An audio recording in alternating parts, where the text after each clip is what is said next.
الرحیم. د ټولو نه مخکې زه ستاسو شکریا ادا کوم چې راغلې او د سیزم خلکو ته مخې ته روان دي کېښود. نو کلیم باچا خو یو ډېر ښه اقدام شروع کړی. غربت ډېر زیات دی زموږ په مردان کې، په ټول پاکستان کې اعلان کې ډېر زیات غربت روان دی. نو الله پاک دې د کلیم باچا په شان دی داسې وس هر چا له ورکړي چې په 15 روپۍ روټۍ خلکو ته ورکوي. یا دلته کې زموږ په دې پاروتي کې ډېر صاحب جیداده مالداره خلک دي، هغې له دې الله پاک دا توفیق ورکړي.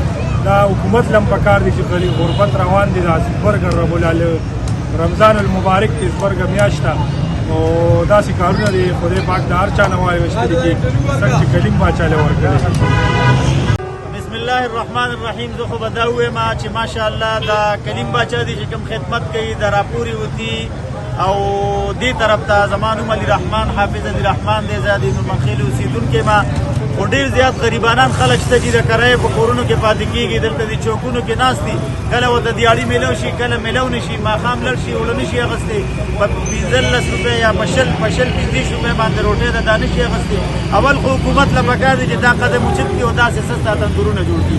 که فرض کا حکومت ته زموږ اپیل دی که نه نو بیا مخیر حضرات چې کوم دي چې هغه راشي او هغې د دې سره د اوړو په شکل کې د نقدو په شکل کې تعاون وکړي. د دې مقصد دا نه دی موږ دا اپیل نه کوو چې دا مطلب دا دی د چا نه سوال کوي یا د چا نه پیسې غواړي.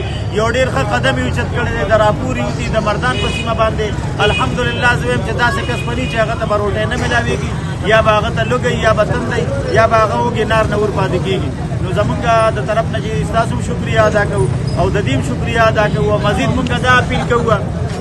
مونږ دا اپیل کوو چې تاسو کم از کم چې دی نه د مخیر حضرات سره کم از کم دې ته اپیل دی چې دې سره تعاون وکړي. جزاک الله. بسم الله الرحمن الرحیم. زما نوم سید کلیم باچا دی او موږ دا فیصله وکړه چې چونکې رمضان المبارک چې کوم دی نو دا د لوټ مار میاشت ده او د لوټ مار میاشت دا د اعمالو چې په دې کې څونه بل مسلمان سره بل مؤمن سره سړی خیر ښېګړه کولی شي په دې باندې الله رب العزت هم خوشحالېږي او دا زموږ مشن هم دی.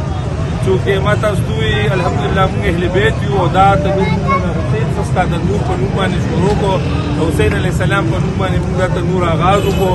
دا د نن نه 4 کاله مخکې او په رمضان راوند د ییر دا 10 روپۍ روټۍ دلته چلیږي او په رمضان المبارک کې دلته 15 روپۍ چې کوم دی نو دا موږ دا روټۍ ورکوو.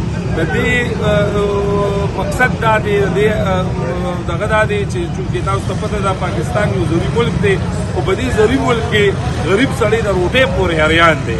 نو موږ صرف او صرف هغه خپل کوشش کوو هغه خپل تکو 2 بجې کې کوو چې بهی موږ څونه کولی شو هغه چې کوم دی نو هغه مدد موږ غریبانانو خلکو سره د الله تعالی په فضل باندې وکړو.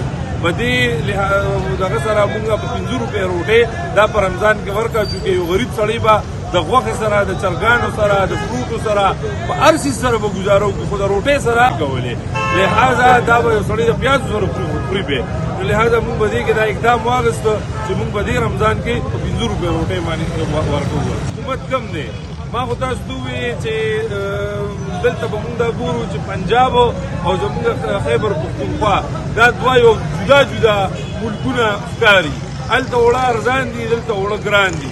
هلته روټۍ ارزانه ده دلته روټۍ ګرانه ده. خو الحمدلله زه ستاسو په وساطت سره پنجاب لم دا چیلنج ورکوم چې هلته به په 15 روپۍ روټۍ نه وي او موږ دلته دا اقدام واخیسته. زما ستاسو په وساطت سره د خپلو پښتنو ته دا درخواست دی چې راځئ راټول شئ د یو بل نظار شئ د یو بل نه ګول شئ یو بل ته د محبت پیغام ورکړئ د یو بل په کار راشئ. نفرتونه دشمنۍ طرفګنۍ دا هېرې کړئ. د دې نه هېڅ نه جوړېږي.